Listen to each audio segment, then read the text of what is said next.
L'entrevue du jour, une présentation de la résidence des bâtisseurs Monseigneur Deschênes à Montmagny, une résidence privée pour aînés située au cœur de Montmagny, pour vivre en toute quiétude. La résidence des bâtisseurs Monseigneur Deschênes à Montmagny, une résidence privée pour aînés située au cœur de Montmagny. Personnel compétent, service 24 heures sur 24, infirmière, entrée sécuritaire contrôlée et plus encore. La résidence des bâtisseurs Monseigneur Deschênes pour vivre en toute quiétude. Ma prochaine invitée, Mme Louise Soucy, qui est présidente de Mission, j'ai dit tout à l'heure quand je l'ai présenté, Corail Haïti, mais c'est bien Mission Corail Haïti, parce que Corail, c'est une petite municipalité à Haïti. Oui. Louise Soucy, bonjour. Bonjour, Michel. Louise, on se connaît bien, alors on va éviter là, les formalités. Les grandes formalités. Là. Louise, ça fait des années que je te connais. Et ça fait des années que tu te dévoues pour la mission Corail Haïti. Et là, c'est encore plus vrai, là, avec... écoute, ça n'a pas de bon sens que ces gens-là vivent. J'en ai parlé un peu cette semaine. Là. Il y a eu le séisme en 2010. Oui. Il y a eu encore un séisme. Là, il y a eu des pluies diluviennes la semaine dernière. Coudon, qu'est-ce qui se passe dans ce pays-là ou dans cette municipalité-là? Oui. Parce que tu la connais bien pour être allé souvent là, au dispensaire, entre autres. Alors, raconte-nous.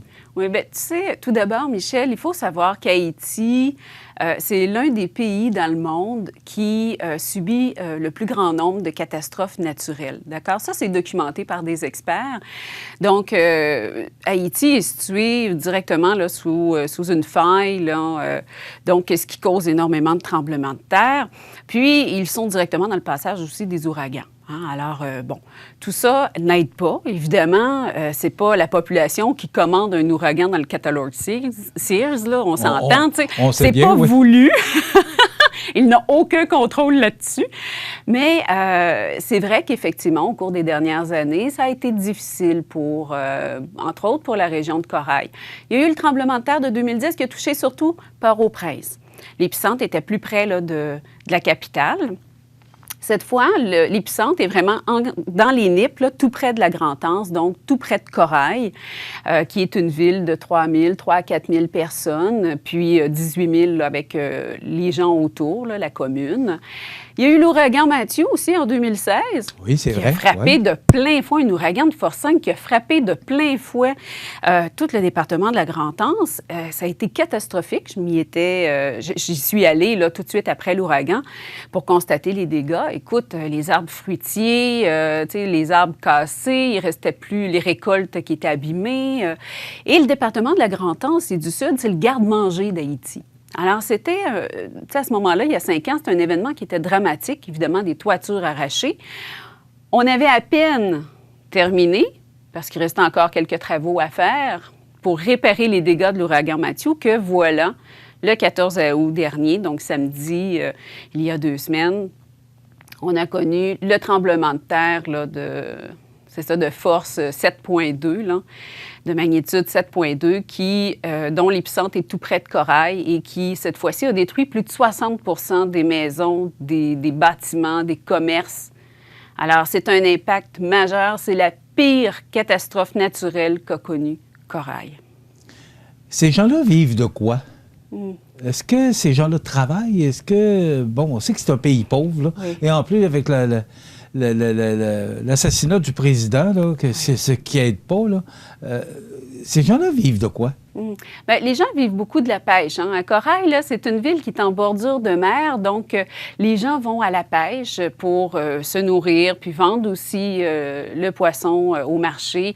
On a beaucoup de gens aussi qui cultivent la terre, donc ils vont vendre leurs réserves là, dans les différents... La terre est cultivable? Oui, à certains endroits, oui. OK. Oui, tout à fait. Autour de Corail, on a beaucoup de montagnes. Donc, les gens vont cultiver surtout là, dans les montagnes. On va voir souvent des buttes là, qui cachent soit du manioc ou du yam. Et certaines plaines un peu plus haut, près de Fond-du-Cac, donc derrière Corail, sont de belles terres cultivables. OK. Les enfants vont à l'école? Oui. Moi, ce que j'ai vu dans le communiqué de presse, c'est que Là, il n'y a plus d'école, il n'y a plus d'église. Et ça a été, là, c'est vraiment là, une catastrophe importante. Ah, tout à fait. Écoute, Mission Corail Haïti, tout d'abord, c'est une école de 630 enfants, des petits mounes, comme on appelle en créole, donc 630 enfants d'âge scolaire, maternelle jusqu'à 6e année. On a 2 bâtiments, donc le premier cycle et le deuxième cycle. C'est aussi un dispensaire de santé qui accueille entre 60 et 80 personnes par jour, donc pour les soigner. Un centre culturel, le centre Regina Prottman, qui offre des formations puis des activités aux femmes du village. Et aussi une coopérative d'habitation qui regroupe 150 familles. Je dis toujours des familles haïtiennes parce que, tu sais, nous, au Québec, hein, les familles, c'est 3-4 personnes, mais là-bas, c'est des familles plus généreuses. Alors, actuellement, ce qu'on en sait, c'est que notre école, entre autres du deuxième cycle, a des fissures extrêmement importantes dans tous les murs, dans toutes les classes. Alors, ça compromet la rentrée scolaire qui est prévue et la situation est pareille partout dans le département de la Grande-Anse, les NIP et le département du Sud.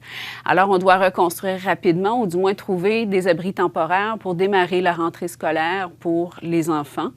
Le dispensaire a été touché d'une façon très, très significative, donc il est inutilisable. Alors, les sœurs, nos sœurs brésiliennes qui travaillent avec nous à Corail sont allées chercher tout le matériel nécessaire pour essayer de récupérer tout ce qu'elles pouvaient pour faire un abri, là, un dispensaire temporaire. Puis, ils ont transformé la fraternité en centre d'hébergement pour accueillir les gens aussi, les nourrir, les gens qui avaient perdu leur maison. Puis, il y en a beaucoup. Donc, les gens sont soumis aux lois de Dame Nature. Bon. Le 1er septembre, donc mercredi prochain, tu quittes pour Corail. D'abord, on sait qu'il y a de la violence. On sait que le président est assassiné. On sait que ce pays-là est décimé actuellement par tout ce qui se passe au niveau météorologique. Et là, Louise Soucy, elle, s'en va à Corail. Qu'est-ce qui te motive, Louise, à te rendre dans ce pays pauvre, Ah, écoute, Michel, si tu savais, tout le monde me pose la question. Et disons qu'elle est très pertinente aussi. Je crois, en tout cas. Je réponds toujours la même chose, Michel. C'est une histoire de cœur. Mais qu'est-ce qui t'a amené là au début? Ça part d'où, cette histoire de cœur? Mais écoute, ça, c'est Richard Godbout. Alors là, je me permets, j'ai fait un petit clin d'œil ce matin, un petit coucou. Ben oui, parce qu'il s'est toujours impliqué, Richard. Ah, tout à fait. Écoute, il est bien connu aussi à Montmagny. Il a épousé une Haïtienne. C'est lui qui m'a recruté parce qu'il cherchait des gens, des coopérants pour s'impliquer en Haïti. Et ce qu'on ne savait pas, c'est que, bon, ben écoute, j'ai eu un coup de cœur. Ben voilà, on le voit d'ailleurs, c'est ça. Jean-Philippe Carrier. Oui, c'est ça, Louis-Philippe Carrier, effectivement, qui a adopté des Haïtiennes. Donc, ce sont des gens de Montmagny qui sont impliqués là, dans la mission au sein de l'organisme. Alors, c'est Richard qui m'a recruté il y a déjà plusieurs années. Mais ce qu'on ne savait pas, c'est que ça allait devenir une histoire d'amour. Et ça a dépassé, en fait, le mandat qu'on m'avait confié initialement. J'ai épousé littéralement la cause et j'ai adopté le peuple de Corail.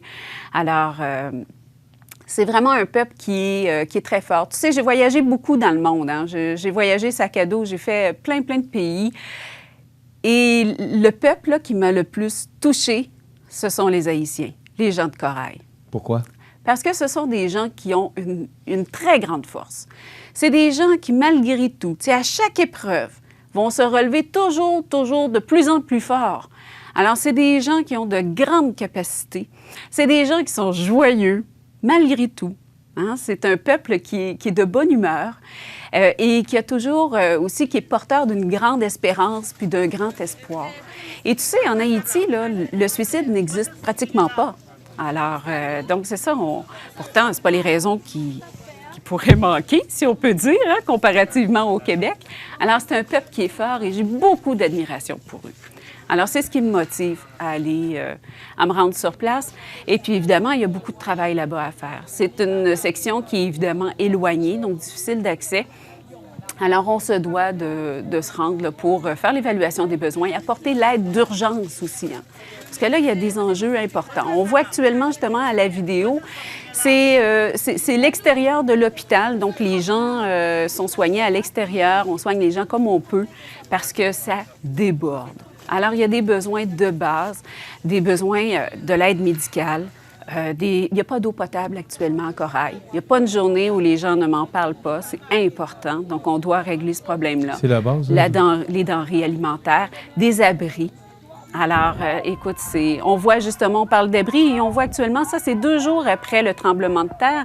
C'est l'ouragan Grace qui a passé du côté de Corail. Donc, les gens se retrouvent avec un dilemme important. Soit s'abriter sous les débris, avec les inconvénients et les dangers que ça apporte, ou affronter les caprices de Dame Nature. Donc, ça, là, c'est la réalité. C'est pris à Corail par notre équipe. C'est terrible, Michel. C'est terrible. Alors, ça prend des gens pour y aller. Moi, j'ai cette capacité-là, j'ai cette énergie-là, je peux le faire, donc j'y vais. Louise, il y a une levée de fonds pour aider et reconstruire Corail. 750 000 c'est 3/4 $. Et ce qu'on entend, et je dois te poser la question, ce qu'on entend, c'est que les gens disent que l'argent ne se rend pas. Dis-moi, est-ce que l'argent qu'on donne se rend bel et bien à ces gens-là qui sont... Ça n'a pas de bon sens. Moi, j'imagine comment on est bien ici au Québec ou chez nous, comment ces gens-là vivent le malheur, je pense que c'est le bon terme. Alors, ces argents-là, est-ce qu'ils se rendent à destination? Oui, bien sûr. Puis écoute, Michel, nous, on est une petite organisation.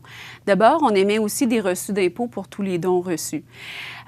Nous avons un budget d'environ 90 à 100 000 $ par année qui est consacré uniquement et presque exclusivement, en fait, à la gestion de l'école, le dispensaire de santé et nos activités à Corail. Nos employés, ce sont des Haïtiens.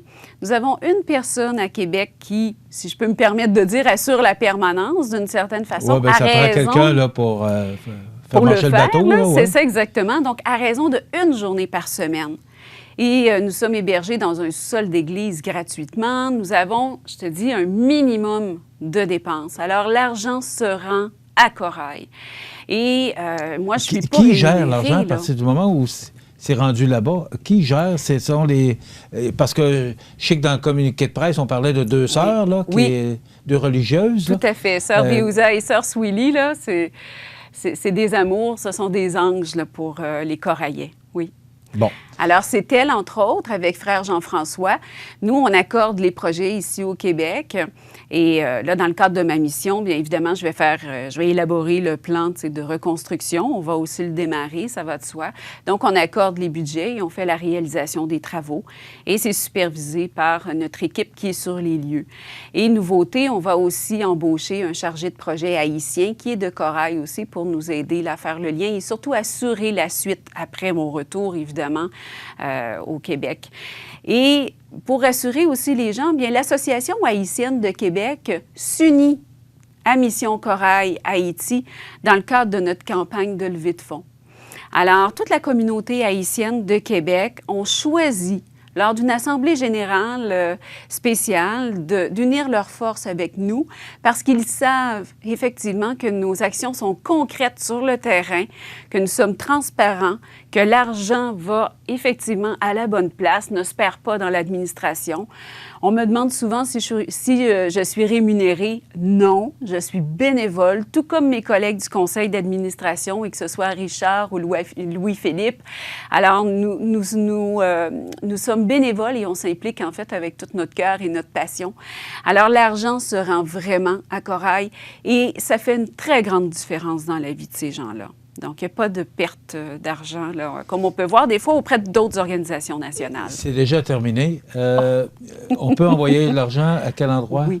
Alors, nous avons une campagne sur GoFundMe. Si les gens se rendent sur notre site Internet, ils vont voir aussi un onglet « Faire un don ». Alors, toutes les coordonnées sont là. Donc, vous pouvez cliquer sur le lien puis faire un don en ligne. Le lien le site, c'est? C'est missioncorailhaïti.com. OK. Oui. Et puis, on a la campagne GoFundMe. On a notre page Facebook. Et durant mon séjour, bien, on va pouvoir me suivre aussi sur la page de Mission Corail Haïti, sur la page Facebook. Autant que le réseau le permettra, je vais informer les gens là, de l'évolution et de la situation à Corail. Et tu vas le faire ici à CBTV. Oui. Moi, je trouve ça vraiment une belle opportunité que tu puisses... Écoute, si tu veux que la levée de fonds fonctionne, je pense qu'il faut montrer des images aux gens à quel point ces gens-là peuvent être dans une situation vraiment triste, là. Alors, on aura quelques reportages, des entrevues. Tu pourras nous montrer des images également. Oui. Alors, merci de ta précieuse collaboration. Ça me fait plaisir, Michel. Je te remercie beaucoup aussi pour cette belle opportunité. Je suis très sensible à ce qui se passe. C'est dramatique. Grâce à toi, parce que c'est toi, Richard Godbout, Jean-Philippe Carrier, c'est vous qui nous faites connaître exactement ce qui se passe là. Donc, on est très sensible à ça. Merci beaucoup pour cette belle opportunité. Puis merci pour la chance aussi qu'on aura de pouvoir se parler au cours de la mission. Alors, j'invite les gens, évidemment, à donner généreusement. C'est important ce qui se passe actuellement à Corail. Les gens ont besoin de vous. Donc, c'est une situation qui est très dramatique. Merci beaucoup pour ton courage. Je pense que c'est le bon terme, ton courage. C'est eux qui ont du courage. Oui, mais tu en as beaucoup aussi. Merci. Louise Soucy, qui est présidente de Mission Corail Haïti, qu'on aura le plaisir de revoir au cours du prochain mois, durant son voyage. On vous présentera des reportages justement pour savoir et connaître bien la situation sur place. Merci beaucoup, Louise. Merci,